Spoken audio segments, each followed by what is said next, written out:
about the 11th, which is a kind of desire for unity. We will see kings fighting to sort of pull a country together, and then finally they'll get their act together. They'll succeed. One thing that makes it a little difficult to understand the history of this dynasty, for archaeologists as well as people who are just interested in Egypt, is that the kings all have the same name. The first kings of this dynasty are all named Intef.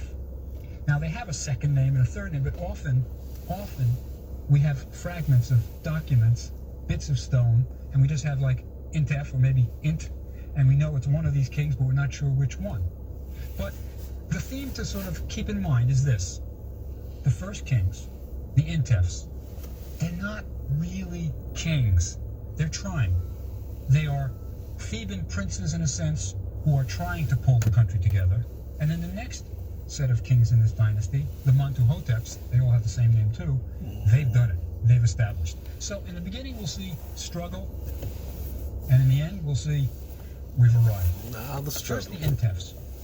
Their names, by the way, are important. If you remember, I said in ancient Egypt, names are very important. They have meaning. And this is how you can sometimes glean the political situation from a name. For example, our first Intef, Intef Secher Tawi.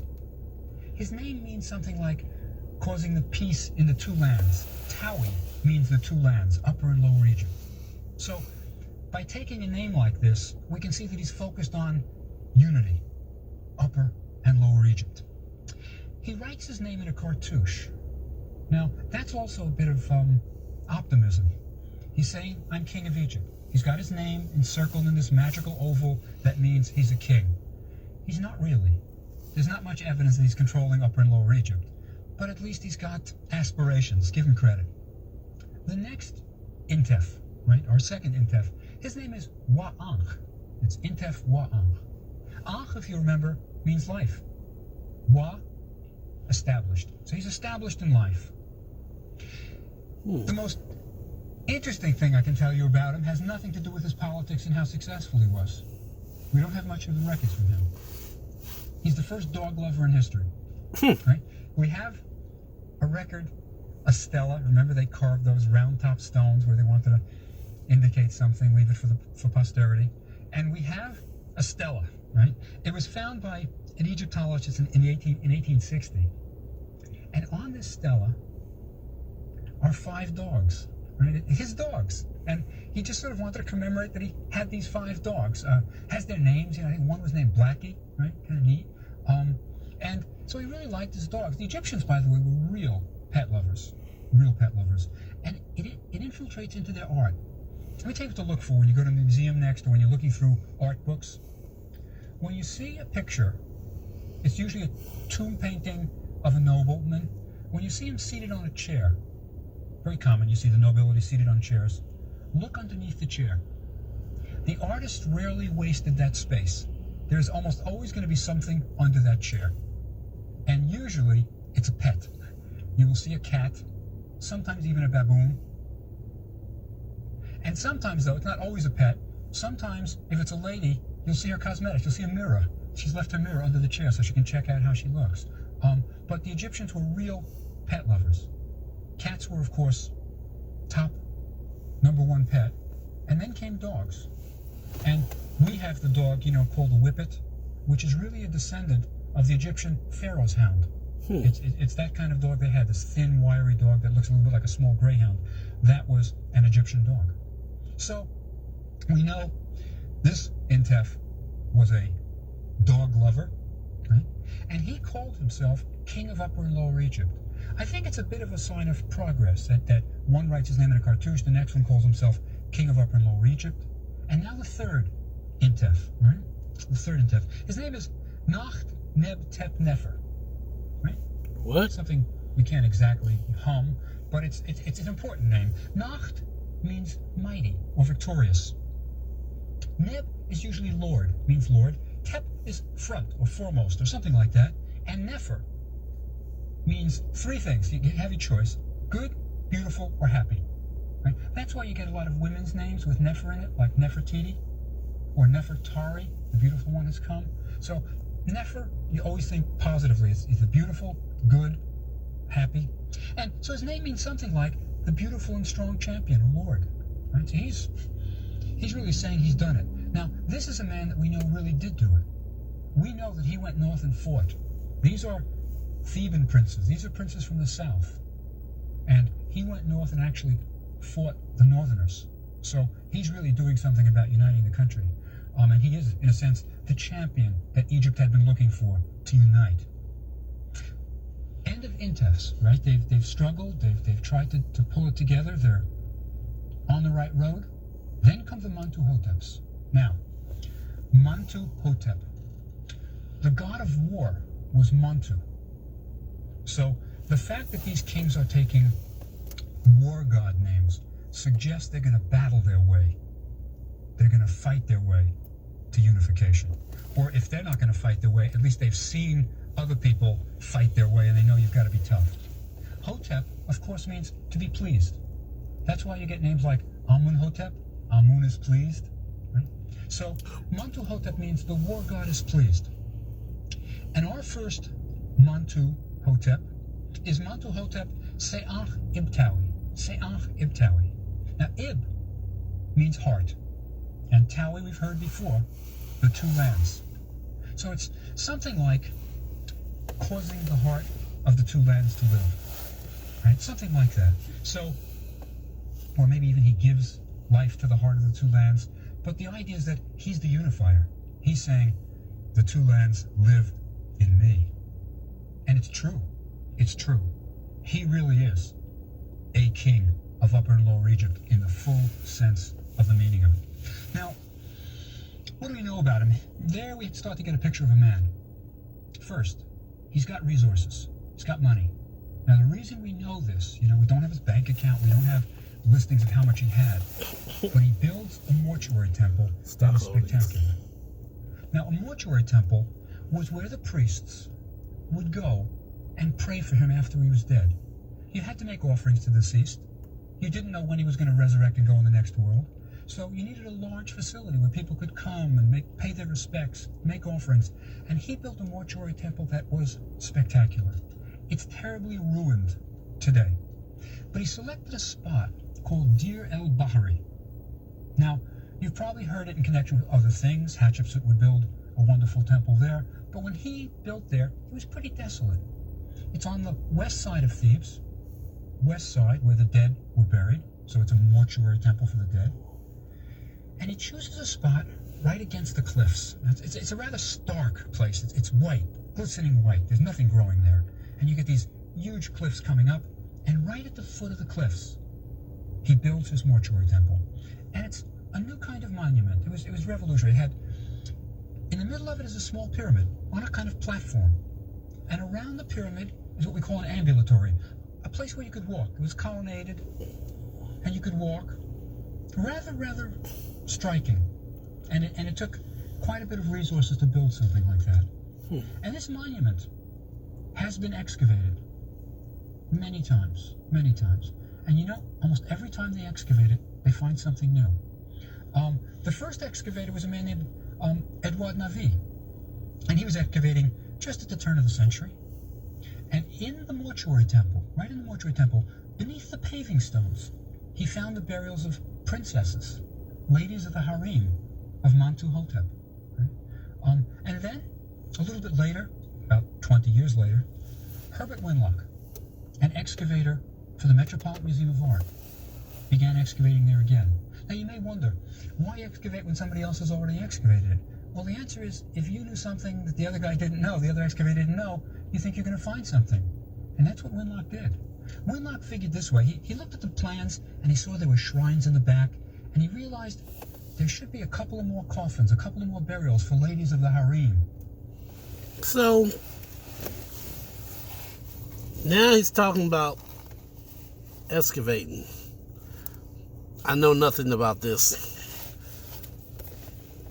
But from what I pieced together, these guys are over in Egypt and they're digging for treasure, digging for artifacts.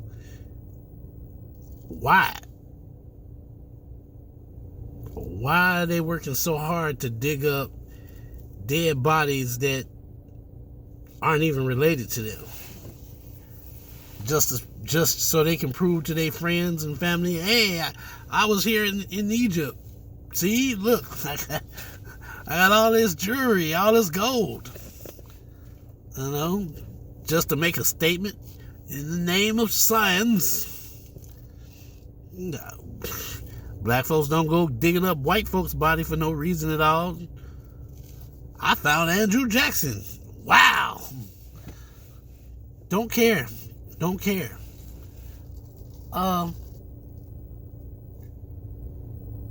Excavating, digging up stuff. I'm sure it has its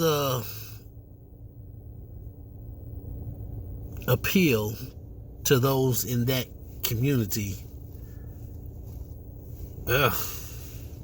I don't know what to tell you about that. I'm at a loss on this one. This is one of the newer ones that I have not heard before. So I'll be learning just like you are. And he looked, and he found them. Interestingly, one of the ladies of the harem, her name was Mayat.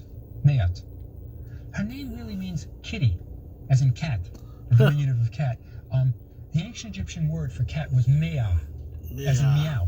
Right? It was onomatopoetic, you know? The Egyptians loved words that were onomatopoetic. For example, cat was meow, one of the words for cat. Donkey was e'ah, right? And the word for wine, the ancient Egyptian word for wine, I think is onomatopoetic. It's burp.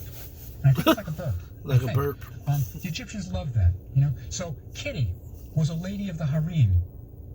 And Winlock found her coffin. She found her intact, virtually. And this lady of the harem was 5 years old. What? She was a little girl, right? So she was probably a daughter rather than a lady of the harem. She was really just, I guess we call her a palace kid. You know, she was one of the kids in the palace. You can learn a lot, by the way, from just a burial like this. The coffin of Mayat. It's an interesting coffin. It's rectangular, real rectangular. On it is a simple band of hieroglyphs on the outside, with 2 eyes painted on it. I think everyone who sees it says it's elegant. It's a simple rectangle made out of wood. That, by the way, is typical of Middle Kingdom coffins. So you can tell your coffins when you see them. If you see a simple box looking very much like a cedar chest, Middle Kingdom. It's later, in the New Kingdom, that you'll get the stylized anthropoid coffins shaped like a mummy. That's New Kingdom. We don't have them yet. So, wooden box, Middle Kingdom, simple band of hieroglyphs, magical prayer, usually. And on the side are usually 2 eyes. Now, there are 2 eyes painted on the side of the coffin so the deceased can look out, so that she can. Almost always, Middle Kingdom burials are on their side, so they can look out the side of the coffin. Facing west, they know where they're going. So, Kitty's coffin tells us something, but also another development, and you'll see, it doesn't just happen. There's reasons for these things. In the Middle Kingdom, inside of coffins, we start to get magical spells. The entire inside of coffins are covered with magical spells to help the deceased get to the next world. Now, why does this appear in the Middle Kingdom? Right? Why now? The answer is one lecture back, the First Intermediate Period. This is what happened, almost certainly. If you remember, in the Old Kingdom, the pharaohs were building pyramids. And we had Unas, the last king of Dynasty 5, decide to put pyramid texts in his pyramid. Magical spells in the burial chamber to help him resurrect in the next world. That's a new development. Dynasty 5, Old Kingdom. After him, the kings of the 6th dynasty thought it was a good idea. And they followed through and had what we call the pyramid texts in their pyramids. But now, what happens? Well, the pyramids, of course, are sealed. The pharaohs put inside, pyramids are sealed. Commoner never has an idea of what's inside that pyramid. But then comes the First Intermediate Period. Lawlessness. No one's guarding the pyramids. This is when all the pyramids of Egypt were robbed, during the First Intermediate Period. That's when they break into the Great Pyramid at Giza. That's when they rob Sneferu's pyramid. That's when they go into the pyramids of the 5th and 6th dynasties and see pyramid texts. Now, commoners have now seen magical spells that help you resurrect. Wouldn't you want them? Wouldn't you want to resurrect? The Pharaoh had this magical spell. Maybe if you have this magical spell, you can resurrect. So, you don't have a pyramid. Where are you going to put the magical spell? Inside your coffin. You've got a coffin. You'll put it inside your coffin. So in the Middle Kingdom, because people saw these spells in the First Intermediate Period and wanted them, they start writing the pyramid texts on the insides of their coffins. And we call them the coffin texts. Right? So it's a logical evolution. It doesn't just happen. But Kitty's rectangular coffin is an example of a typical Middle Kingdom coffin. Now,